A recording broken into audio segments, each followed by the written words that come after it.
Mesdames et messieurs, bonjour. Cette présentation est faite pour ceux et celles qui n'ont pas eu l'occasion de participer directement en live à nos sessions de présentation. En ligne, vous avez Moussa Komara. Je suis coordonnateur des actions de formation de BIBJ en zone francophone. Et Boston International Business Group est une entreprise de droit américain qui est spécialisée dans la formation et notamment la formation dans les technologies et plus précisément en SAP où on fait un véritable focus. Et ça fait déjà plusieurs années que nous déployons donc des formations à l'endroit des Africains d'une manière générale. Alors, les points que nous allons aborder à l'occasion de cette présentation sont ceux-là. Cette présentation va se faire en deux parties. Ceci est la première partie. Donc, nous allons voir ensemble ce que c'est qu'un ERP, SAP, ERP, quelques exemples de modules, à quoi ressemble le logiciel et les avantages et la position de SAP dans le marché des ERP. Alors, très rapidement, un ERP, c'est quoi?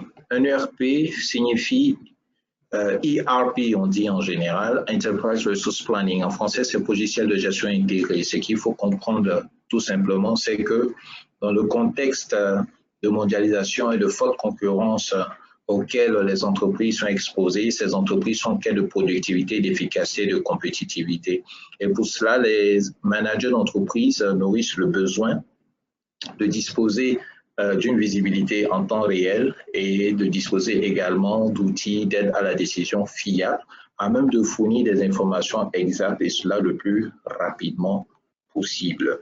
Alors, on va comprendre cela plus exactement avec un exemple dans lequel on présente une entreprise qui est dans deux situations. La première situation, cette entreprise est sans ERP et la deuxième situation, cette entreprise à un ERP. Alors, la première situation, c'est celle-là où l'entreprise n'a pas d'ERP. C'est une entreprise qui évolue dans le secteur industriel, c'est un exemple. Donc, il dispose de plusieurs départements qu'on pouvait voir, ressources humaines, vente, approvisionnement, comptabilité, etc. Alors, ce qui va se passer, cette entreprise qui n'a pas d'ERP va doter chacun de ces départements d'un logiciel, mais les logiciels seront différents les uns des autres.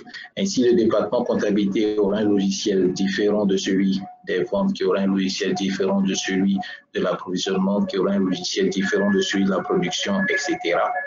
Et ce qui va se passer, c'est que cette entreprise-là va être exposée à un ensemble de risques, notamment des risques d'erreur de saisie, des risques de non-mise à jour de données, des risques d'omission de données et des risques également de redondance de données qu'à stocker plusieurs fois. Au-delà de tout ça, ce qu'il faut savoir également, c'est que cette entreprise-là va être exposée à des risques de coûts, puisque vu qu'on a plusieurs logiciels, donc on aura plusieurs interventions pour la maintenance, mais également si on veut transférer les informations d'un département à un autre département, il faut créer des liens de communication entre les logiciels et cela, bien entendu, nous fait perdre du temps et cela nous expose à des coûts plus importants. Regardons maintenant la situation de l'entreprise lorsque celle-là dispose plutôt d'un ERP. Comme vous voyez déjà schématiquement, il y a plus de clarté. Alors, cette entreprise, donc, dans cette situation, est caractérisée par l'uniformisation des services et la centralisation de l'information au sein d'une base de données unique. Donc, cette fois, l'entreprise n'a pas des logiciels différents, mais elle a une seule interface donc, qui va enregistrer l'ensemble des informations qui va émaner des différents départements. Alors, l'information est saisie une fois, on évite la redondance des données entre les départements et il y a une meilleure coordination entre les services et on gagne du temps et on devient plus productif. C'est cela donc un ERP. Où ce sont les avantages qu'un ERP permet justement d'avoir. Alors, il existe plusieurs ERP dans le monde, mais il y a un ERP qui se distingue et cet ERP-là, c'est SAP. Il est le leader mondial des ERP. SAP signifie Systems, Applications and Products. Alors, ce qu'il faut savoir, SAP a une histoire. SAP, en fait, a été créé en avril 1972 par 5 employés d'IBM en Allemagne. OK? Et R1 est la première version donc de SAP. Alors, les 5 personnes donc, qui ont créé SAP avaient un projet de développer un logiciel standard de gestion des processus à destination des entreprises.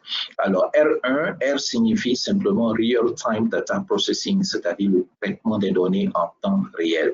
Et à la fin des années 70, il y a eu la deuxième version du logiciel qui a connu un grand succès auprès des multinationales en Europe, qui était en cas de logiciel multidevises et multilangues.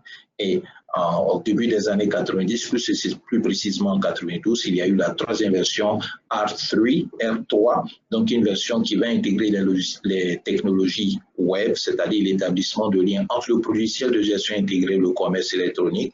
Et de plus, le système se verra confié par les intégrateurs partenaires. Qui vont intervenir donc pour la mise en place. Et c'est cette version-là, R3, qui a permis à SAP de devenir le leader mondial des ERP. Ensuite, il y a eu quelques petites évolutions avec ECC6, ECC7, ECC qui signifie ERP Central Components. Et en 2015, SAP a lancé la solution HANA, qui permet de simplifier les structures de base de données, une innovation majeure qui a permis justement à SAP d'enregistrer de grands succès auprès des entreprises. Ces dernières, en fait, ont pu réaliser un retour d'investissement de 575% en 5 ans en utilisant SAP HANA pour améliorer l'innovation tout en réduisant le coût de gestion des données. Ce qu'il faut savoir, c'est que SAP également dispose de versions qu'on appelle des versions light, légères, qui sont beaucoup plus adaptées aux PME. Donc, lorsque vous entendrez parler de SAP B1 ou SAP All-in-One, sachez que ce sont des versions qui sont adaptées aux petites et moyennes entreprises. SAP, comme tout ERP, a plusieurs modules. Les modules de SAP, on peut les classer en 3 catégories. Il y a ce qu'on appelle les modules fonctionnels, les modules techniques et les modules qui sont adaptés au secteur d'activité.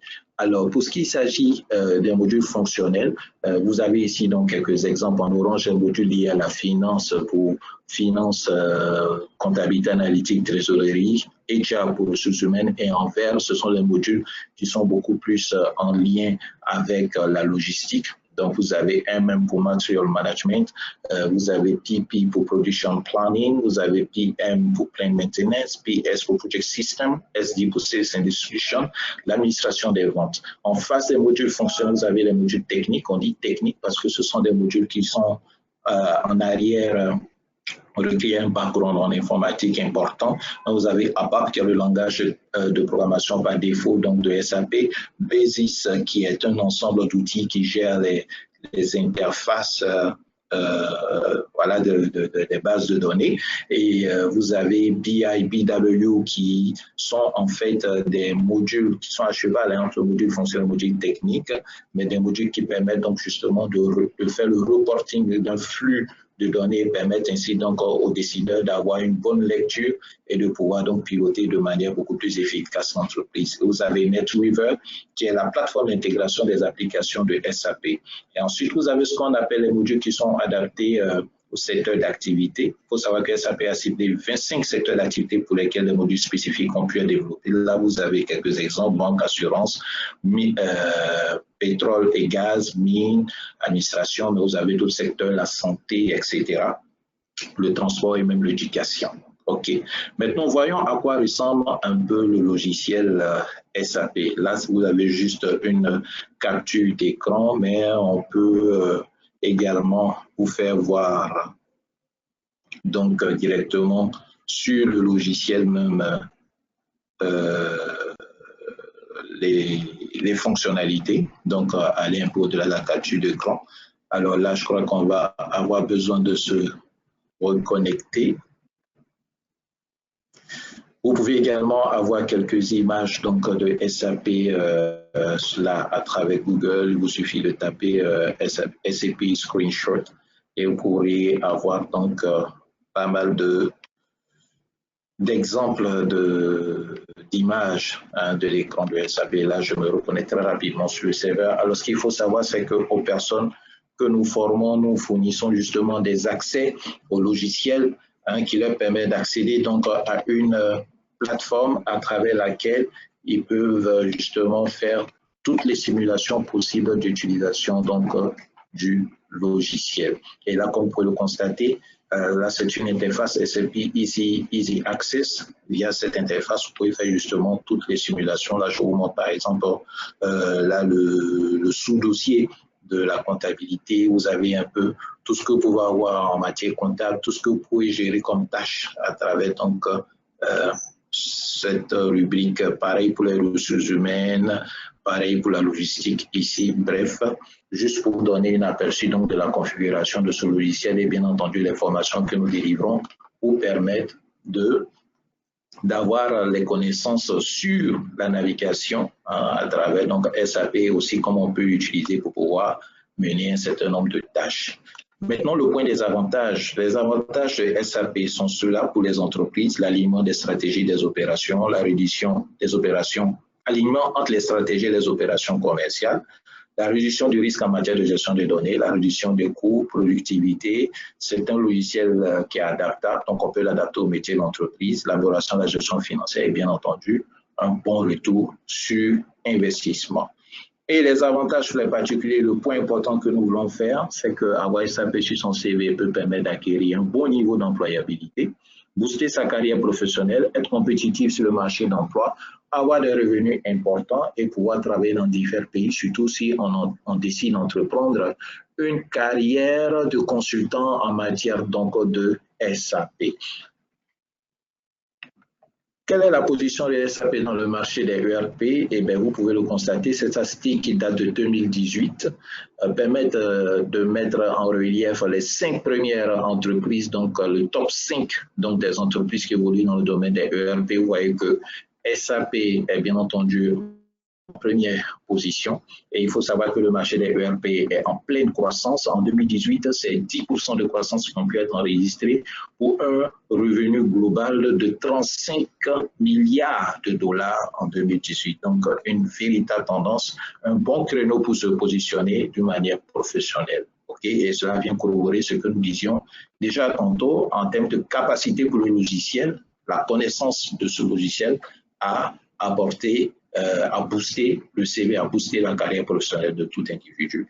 Quelques exemples d'entreprises qui utilisent le logiciel SAP, là c'est une shortlist, on peut citer très rapidement Apple, BMW, Coca-Cola, Disney, McDonald's, General Electric, General Motors, Pepsi-Cola, Unilever, Walmart, etc. Au-delà des entreprises, il faut savoir qu'il y a des institutions telles que la BAD, le PNUD, l'ONU, la Banque mondiale qui utilisent également ce logiciel. Donc, tout à fait ces informations qui viennent corroborer l'idée de ce que SAP sur son CV peut justement aider à booster véritablement sa carrière. Je terminerai par vous montrer un exemple d'offres d'emploi en matière donc de SAP.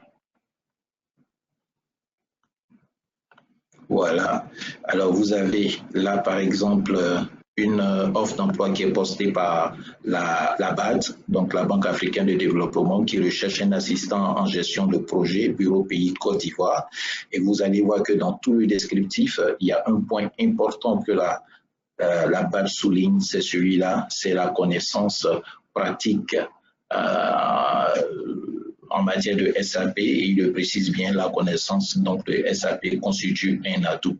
Et de telles offres, vous pouvez donc les découvrir sur le marché de l'emploi. De plus en plus, on voit des offres qui font référence donc à SAP comme élément important pour pouvoir constituer un atout pour le recrutement.